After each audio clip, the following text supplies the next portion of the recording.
역대상 29장 10절부터 19절까지 말씀입니다.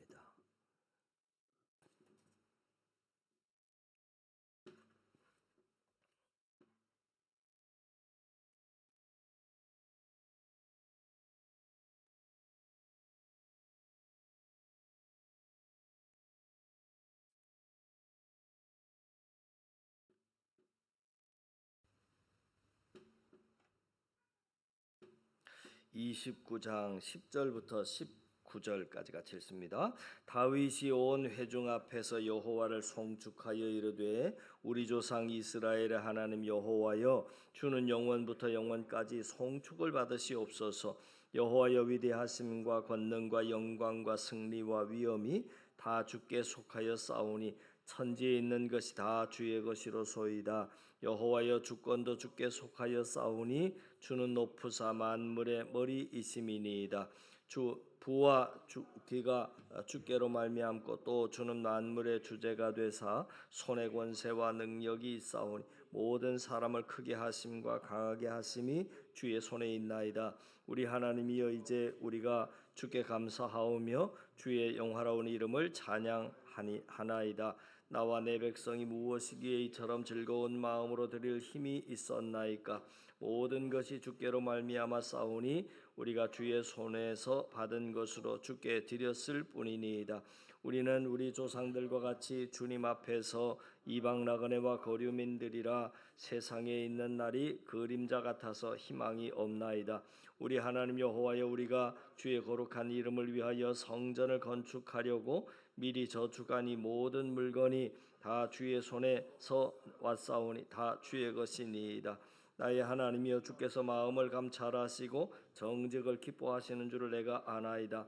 내가 정직한 마음으로 이 모든 것을 즐거이 드려 싸우며 이제 내가 또 여기 있는 주의 백성이 주께 자원하여 드리는 것을 보오니 심히 기쁘도소이다.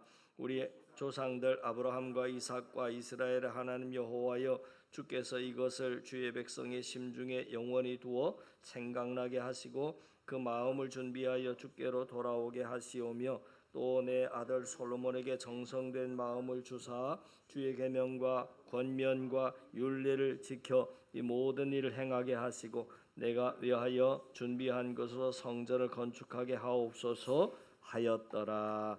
아멘. 오늘 말씀의 제목이 주보를 보시면 참 원색적인데요. 우리가 하나님께 받을 수 있는 여러 가지 복 중에 하나가 바로 물질의 복입니다. 물질의 복을 받기 싫어하는 사람은 한 사람도 없을 것입니다. 사람이라면 모두 자신이 하는 사업이 잘 돼서 매출이 오르기를 원하고 자신이 회사에서 인정받아서 연봉이 계속 오르기를 원하고 또 학생의 경우에는 집안이 부유해져서 용돈이 넉넉해지기를 원할 것입니다. 그래서 오늘 이 시간에는 하나님으로부터 물질의 복을 받을 수 있는 길을 함께 나누고자 합니다. 오늘 말씀을 듣고 순종하는 모든 성도에게 풍성한 물질의 복이 임하기를 주님의 이름으로 축원합니다. 우리가 하나님으로부터 풍성한 물질의 복을 받기 위한 첫 번째 길은 물질의 주인이 하나님이시라고 하는 것을 분명하게 고백할 줄 알아야 한다 하는 것입니다. 제가 장례식에 참석할 때마다 느끼는 것은 세상에 내 것은 하나도 없다 하는 것입니다. 만약 우리의 생명이 내 마음대로 할 수 있는 것이라면 세상에 일찍 죽을 사람이 어디 있겠습니까? 모든 인간이 죽음의 문제 앞에서 무기력할 수밖에 없는 것은 생명이 나의 것이 아니기 때문에 그렇습니다. 그런데 희한한 게 세상에서 가장 내 것인 것 같지만 가장 내 마음대로 안 되는 것이 바로 자녀입니다. 저는 여기에 하나님의 중요한 메시지가 담겨져 있다고 생각합니다. 하나님께서 내 마음대로 안 되는 자녀를 통해서 나에게 가르치시는 가장 중요한 메시지는 세상에 내 것은 하나도 없다 하는 것입니다. 그것은 여러분 물질도 마찬가지입니다. 여러 가지 사건 사고로 하루아침에 큰 재산을 날리는 사람들이 많습니다. 그 사람들이 날리고 싶어서 날렸겠습니까? 우리가 그때 느끼는 게 뭐냐면 재산도 내 것이 아니구나. 이것을 빨리 깨닫는 것이 지혜입니다. 오늘 말씀의 내용을 간략히 설명해 드리자면 다윗이 성전 건축을 하고 싶었습니다. 하나님의 성전을 자기가 지어서 하나님께 바치고 싶었는데 하나님이 다윗에게 성전 건축을 허락하지 않았습니다. 그러자 다윗이 하나님, 제가 성전 건축을 못하면 성전 건축을 위해서 필요한 모든 자재라도 제가 준비하겠습니다.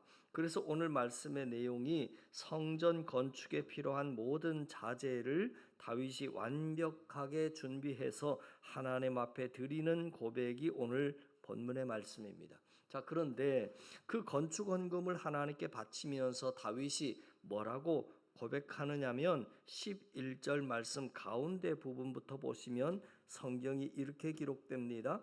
천지에 있는 것이 다 주의 것이로소이다. 또 14절 가운데 부분부터 보시면 모든 것이 주께로 말미암아 싸우니 우리가 주의 손에서 받은 것으로 주께 드렸을 뿐이니이다.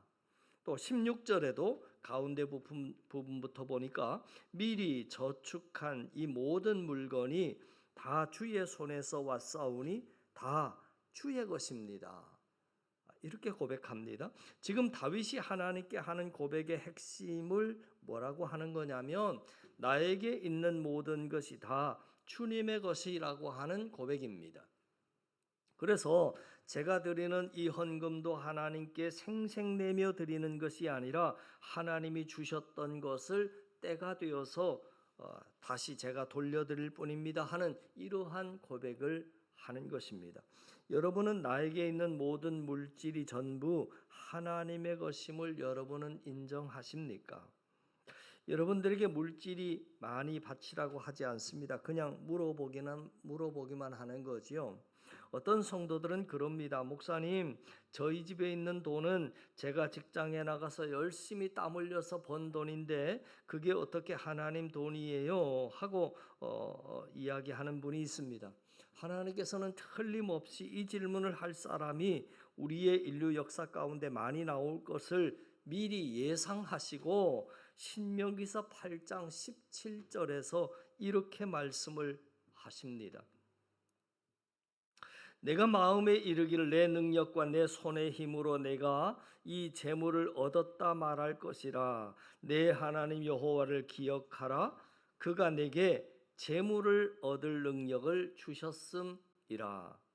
또 고린도전서 4장 7절 말씀을 보시면 내게 있는 것 중에 받지 아니한 것이 무엇이냐? 내가 받았은즉 어찌하여 받지 아니한 것 같이 자랑하느냐?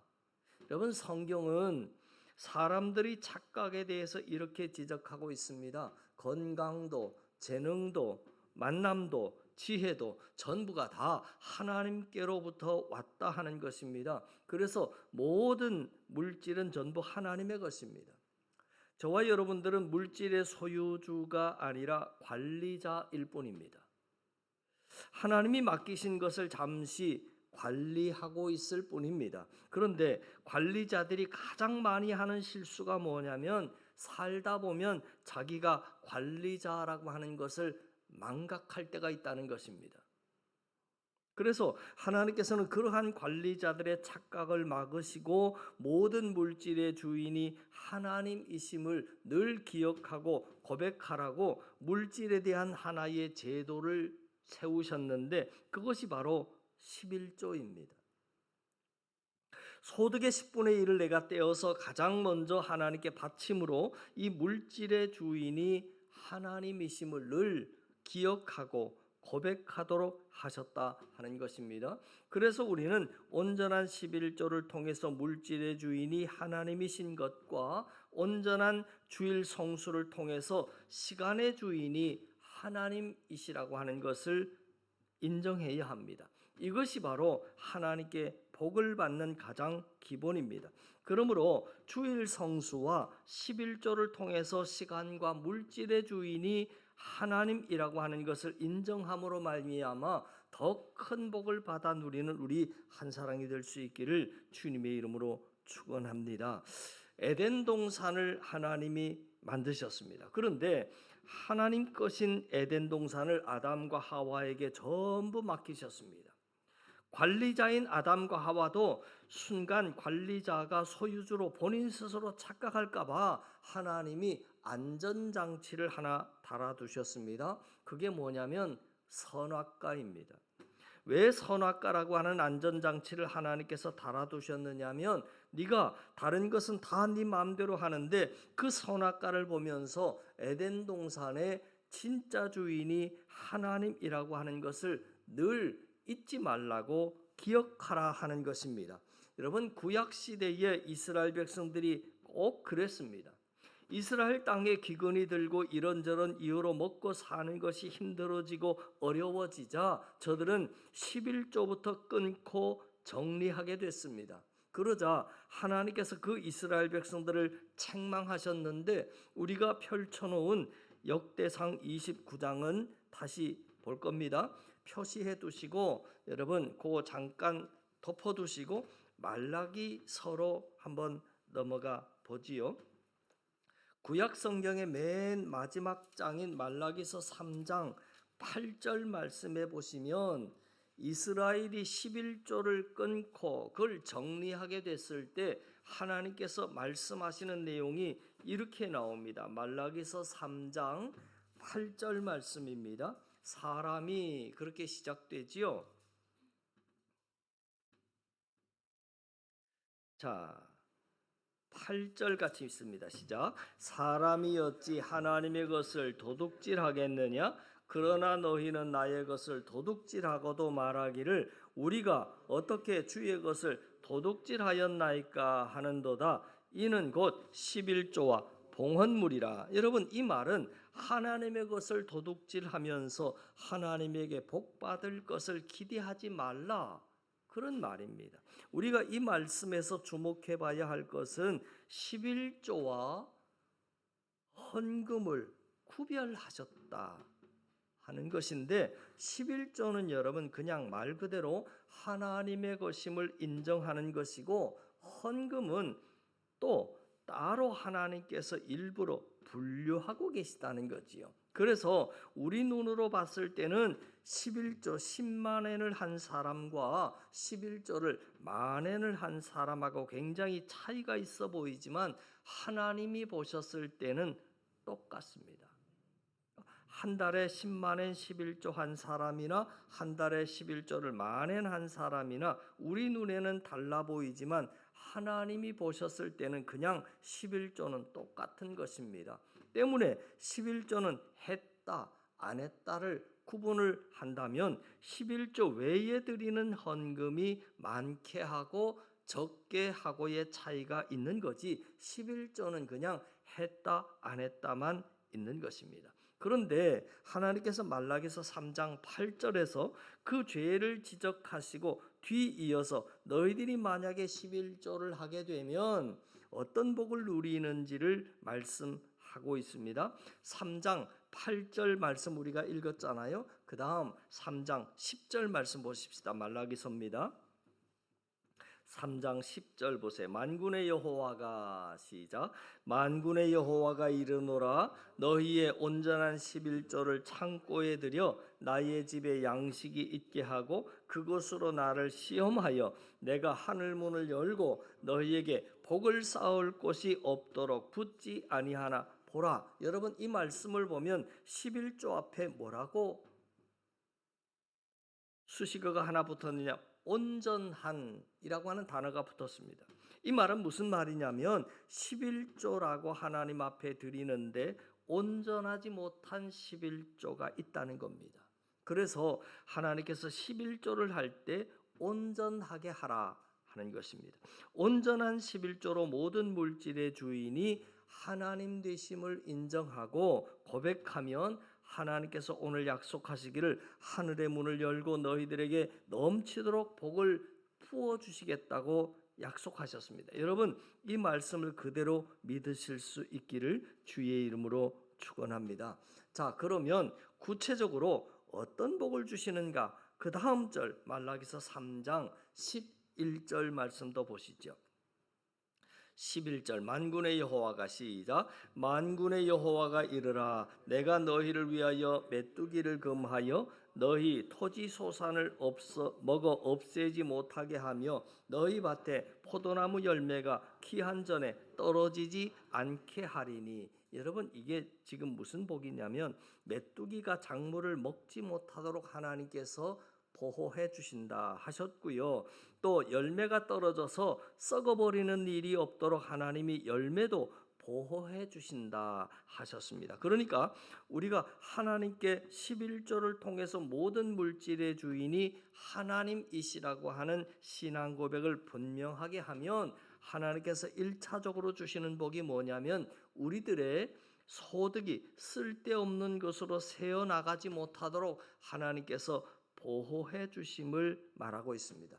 그래서 하나님께서 무슨 약속을 해주셨냐면 그래서 너희들이 물질의 주인이 나라고 고백하면 내가 진짜 주인이 돼서 너의 사업장, 너의 가정을, 너의 재산을 내가 지켜주겠다 하는 겁니다. 만약에 하나님께서 그 가정과 사업장에서 하나님의 은혜의 보호막을 만약에 거두시면 버는 것보다 새어나가는 것이 더 많은 상황이 얼마든지 벌어질 수 있는 거지요.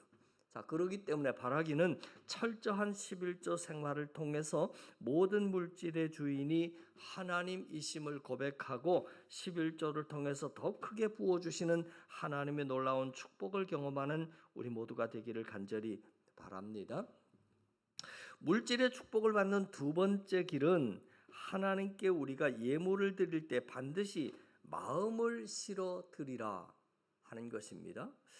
오늘 본문을 보시면 다시 본문으로 돌아옵니다.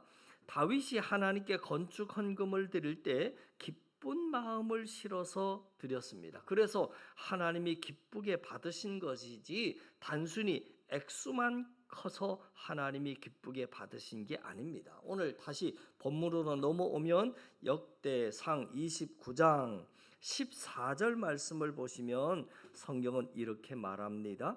나와 내 백성이 무엇이기에 이처럼 즐거운 마음으로 드릴 힘이 있었나이까? 이렇게 고백하고요. 그 다음 또 17절 말씀을 보니까 나의 하나님이여 주께서 마음을 감찰하시고 정직을 기뻐하시는 줄을 내가 아나이다. 내가 정직한 마음으로 이 모든 것을 즐거이 드렸사오며 하였습니다. 지금 계속해서 반복되는 표현이 뭐냐면 다윗이 하나님께 건축 헌금을 드릴 때 기쁘고 즐거운 마음으로 감사한 마음을 실어서 드렸다 하는 것입니다. 그래서 하나님께서 기뻐 받으신 겁니다. 아무리 우리가 거액의 헌금을 해도 거기에 우리의 감사의 마음, 기쁜 마음이 실리지 않으면 교회는 그 헌금을 받을지 모르지만 하나님은 받지 않으신다는 것입니다. 여러분, 사실 우리가 하나님께 드리는 모든 물질은 전부 하나님 거예요. 그러면 결국 하나님께서 헌금을 통해서 받으시는 것은 물질이 아니라 마음입니다. 감사와 기쁨의 마음이 그 물질에 담겨 있으면 하나님 받으세요. 그러나 감사와 기쁨의 마음이 담기지 않은 그냥 물질만 내면 하나님은 받지 않으신다는 것입니다. 그래서 성경은 이렇게 말합니다. 고린도후서 9장 7절 말씀에 보니까 각각 그 마음에 정한 대로 할 것이고 인색함으로나 억지로 하지 말지니 하나님은 즐겨내는 자를 사랑하시니라. 인색함이나 억지로 할 것 같으면 하지 말라는 겁니다. 내 마음에 감사와 기쁜 마음이 실리지 않으면 그런 거 하나님이 받지 않으신다는 것입니다. 그러므로 우리는 하나님께 헌금을 드릴 때 반드시 마음을 실어 드려야 합니다. 여러분, 착각하지 하지 마세요. 많이만 바친다고 해서 복이 많이 오는 게 아니라 마음을 실어야 한다는 것입니다. 그래야 하나님이 받으시고 하나님이 준비하신 복을 우리에게 주시는 것입니다. 영적인 중요한 원리 중 하나가 내가 하나님께 드리는 것이 하나님께 올라가기만 하면 하늘의 복은 우리에게 내려온다는 것입니다. 오늘 우리가 드리는 예배도, 내가 오늘 드리는 헌금도, 내가 오늘 드리는 찬송도 하나님께 올라가기만 하나님께 올라가기만 하면 하나님께서 예비해 놓은 복은 반드시 내려옵니다. 그런데 내 삶에 하나님의 은혜와 복이 별로 없는 것 같다라고 하는 그 말은 내가 드리는 헌금, 내가 드리는 찬송, 내가 드리는 예배가 제대로 안 올라가고 있다, 그 말입니다. 하나님은 우리가 드린다고 다 받으시는 게 아닙니다. 진심 어린 마음이 실린 것을 하나님이 받으신다. 자, 그래서 여러분들이 주일 헌금을 드릴 때도 그냥 드리지 마시고 반드시 마음을 실어 드려야 합니다. 지난 한 주간 하나님이 나에게 베풀어 주셨던 응답과 또 은혜를 내가 한번 되돌아보고, 그리고 그 감사의 마음을 담아서 헌금을 미리 준비해 와야 합니다. 바라기는 하나님께 드리는 모든 것들 위에 내 마음을 실어 드리는 그 신앙의 훈련을 여러분들이 지금부터 잘 하셔서 인류 크리스찬으로 거듭날 수 있기를 바랍니다. 그리고 여러분들이 드리는 모든 것이 다 하나님께 연락되고 동시에 하나님께서 예비하신 복이 우리에게 내려오는 그러한 예물을 하나님 앞에 드릴 수 있기를 바랍니다. 자, 마지막으로 우리가 풍성한 물질의 복을 받는 세 번째 길은 하나님이 맡기신 물질을 하나님의 마음에 맞게 잘 쓸 줄 아는 믿음이 있어야 한다는 겁니다. 자, 오늘 본문에 나오는 다윗을 보면 하나님이 주신 그 엄청난 부를 다윗이 성전 건축에다가 대부분 쏟아부었습니다.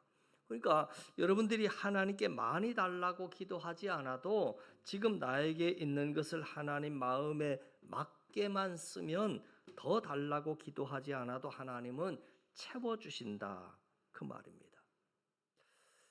예를 들어 이렇게 표현하면 참 좋을 것 같습니다. 자동차를 보면 자동차에는 동력장치와 제동장치가 있습니다.